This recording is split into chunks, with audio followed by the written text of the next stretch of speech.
Class 10th में पिछले class में मैंने चैप्टर नंबर 3 इतिहास में आपको बताया था भूमंडलीकृत विश्व का बनना, कैसे सारी दुनिया मिलकर एक हो गई, जिसमें आपने देखा था कि लोग विभिन्न कारणों से एक देश से दूसरे देश की यात्राएं करते रहे, अपने साथ रीति रिवाज, वस्त्र, पहनावे, भोजन, यहाँ तक कि विभिन्न बीमारियां भी लेकर गए, जिस कारण सारी दुनिया विभिन्न रीति रिवाजों से, खान पान से, पहनावे से और बीमारियों से परिचित हुई।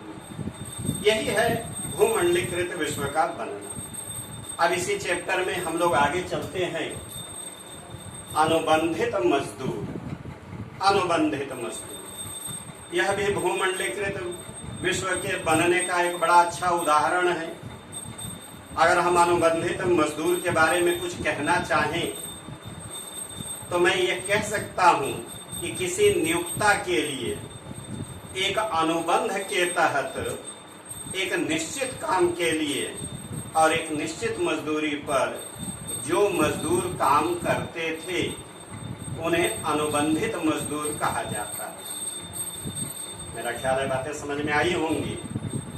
मैंने आपसे क्या कहा कि किसी नियोक्ता के लिए एक अनुबंध के तहत एक निश्चित मजदूरी पर एक निश्चित काम के लिए जो मजदूर काम करते थे उन्हें अनुबंधित मजदूर कहा जाता था।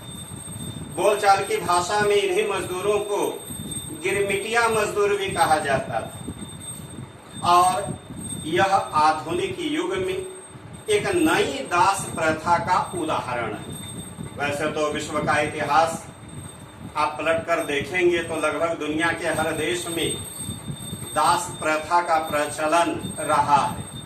यह भी एक दास प्रथा ही था, जिसको कि एक हम नई दास प्रथा कह सकते हैं। और इस नई दास प्रथा की शुरुआत 19वीं शताब्दी में हुई, जब यूरोप की शक्तियां भारत से मजदूर अपने उपनिवेशों में ले जाते थे। उन्हें खदानों में, चाय की बागानों में, सड़क निर्माण में, रेलवे परियोजनाओं में उनसे काम कराए जाते थे। ये सब एक अनुबंध के तहत, एक एग्रीमेंट के तहत होता था।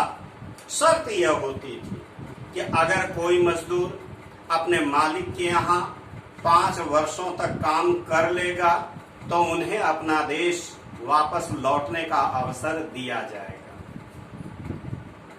इसके लिए जो मजदूर भारत से गए वो ज्यादातर पूर्वी उत्तर प्रदेश, बिहार, मध्य प्रदेश और तमिलनाडु के सूखे क्षेत्रों से गए। ये मजदूर त्रिनिदाद, गुयाना जैसे कैरिबियाई द्वीप समूह में भेजे गए, मॉरिशस भेजे गए, सूरीनाम भेजे गए। और इन मजदूरों की नियुक्ति के लिए कमीशन पर एजेंट नियुक्त किए जाते थे। ये एजेंट इन मजदूरों से बड़े ही लोक लुभावन वादे करते थे कि भाई आपका जीवन सुखमय होगा, अत्यधिक धन मिलेगा, जीवन यापन की सारी सुविधाएं मिलेंगी, जिसके लालच में आकर के ये मजदूर इन्हीं उपनिवेशों में गए, एजेंट के माध्यम से गए। मगर वहां जाकर के देखा कि परिस्थितियां बिल्कुल भिन्न थी। बड़ी ही कठोर परिस्थिति में उन्हें काम करना पड़ता था। लेकिन ये मजदूर अपनी परिस्थितियों से समझौता करके वहां की संस्कृति में घुल मिल गए और विभिन्न संस्कृतियों का मिश्रण करके अपने मनोरंजन और त्योहार के नए नए रूपों का विकास कर लिया। मैं एक उदाहरण देता हूँ कि त्रिनिदाद में मुहर्रम का जुलूस बड़ा भव्य तरीके से निकाला जाता था।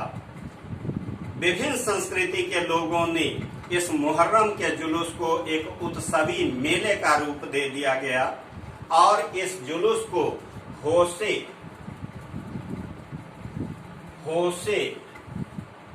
होसे कहकर पुकारा गया, जिसमें सभी धर्मों के लोग और सभी नस्लों के लोग शामिल होते थे। और इसी प्रकार से भारतीय अप्रवासी यानी कि वे मजदूर और वहां के मूल संस्कृति के लोगों ने मिलकर के रास्ताफारियानवाद, मैंने क्या कहा शब्दों पर ध्यान दीजिए,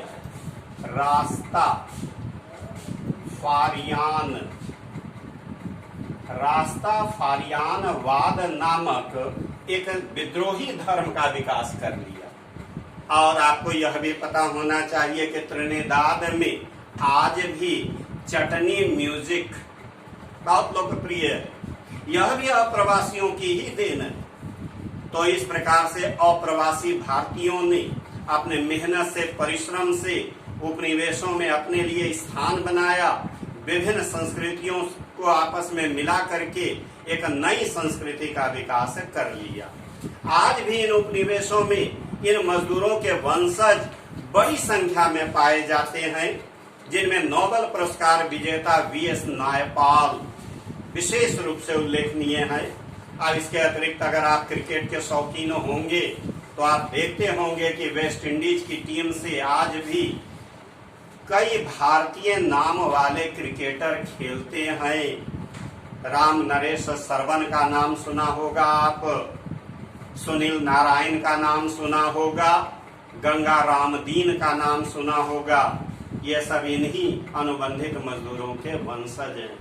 लेकिन 20वीं शताब्दी में इस नई दास प्रथा के खिलाफ राष्ट्रवादी नेताओं ने भारत में बड़ी जोरदार आवाजें उठाई, जिस कारण 1921 में इस नई दास प्रथा को समाप्त कर दिया गया। तो ये हम लोग पढ़ रहे थे अनुबंधित मजदूरों के बारे में। अब आइए जरा सा हम लोग आगे भी चर्चा कर लें। तकनीक यानी कि प्रौद्योगिकी यानी कि टेक्नोलॉजी की भूमिका अर्थव्यवस्था में, विश्व की अर्थव्यवस्था पर नवीन तकनीकों का क्या प्रभाव पड़ा। 19वीं शताब्दी में कई नई तकनीकें विकसित होने लगी। भाप से चलने वाले इंजन बन गए, तीव्रगामी रेलगाड़ियां तैयार हो गईं, बड़े बड़े पानी वाले जहाज बन गए, टेलीग्राफ का आविष्कार हुआ, रेफ्रिजरेशन का आविष्कार हुआ। निश्चित है कि इसका विश्व की अर्थव्यवस्था पर गहरा प्रभाव पड़ना था और यही हुआ, क्योंकि रेलगाड़ियों, बड़े बड़े पानी वाले जहाज के द्वारा कम खर्चे पर खाद्य सामग्री को हजारों मील दूर तक पहुंचाना, मंगाना सरल हो गया। इससे खाद्य उपलब्धता दुनिया में बढ़ी, खाने पीने की वस्तुएं बड़ी आसानी से उपलब्ध होने लगी। दूसरी बात जो मैं कहना चाहूंगा कि रेफ्रिजरेशन का टेक्नोलॉजी बड़े बड़े पानी वाले जहाजों में स्थापित कर दिए गए, जिससे कि बड़ी जल्दी खराब होने वाली वस्तुओं को अब सुरक्षित रूप से हजारों मील दूर तक भेजना सरल हो गया। विशेष करके मांस के निर्यात पर इसका बड़ा अच्छा प्रभाव पड़ा, क्योंकि 1870 के दशक तक अमेरिका से यूरोपीय देशों में जीवित जानवर भेजे जाते थे, जो निश्चित है कि जहाज में अधिक जगह घेरते थे, बीमार हो जाते थे, मर जाते थे, जिससे कि मांस का मूल्य काफी बढ़ जाता था। लेकिन अब रेफ्रिजरेशन की सुविधा उपलब्ध हो जाने से अब सीधा मांस का निर्यात होने लगा, जिससे मांस का मूल्य कम हो गया और इससे खाद्य उपलब्धता काफी बढ़ गई। एक तीसरा प्रभाव जो इसका जबरदस्त रूप में पड़ा कि टेक्नोलॉजी का डेवलपमेंट होने से ही औपनिवेशीकरण की प्रक्रिया दुनिया में प्रारंभ हुई, क्योंकि बाजार काफी विस्तृत हो गए, व्यापार में काफी वृद्धि हो गई थी। ऐसी स्थिति में अब ब्रिटेन, फ्रांस, बेल्जियम, जर्मनी और आगे चलकर के संयुक्त राज्य अमेरिका भी दुनिया की प्रमुख औपनिवेशिक शक्तियां बन गए। खास करके एशिया और अफ्रीका के देशों को ये गुलाम बनाने लगे, जिसका कि आर्थिक, सामाजिक और राजनीतिक जीवन पर बहुत गहरा प्रभाव पड़ा।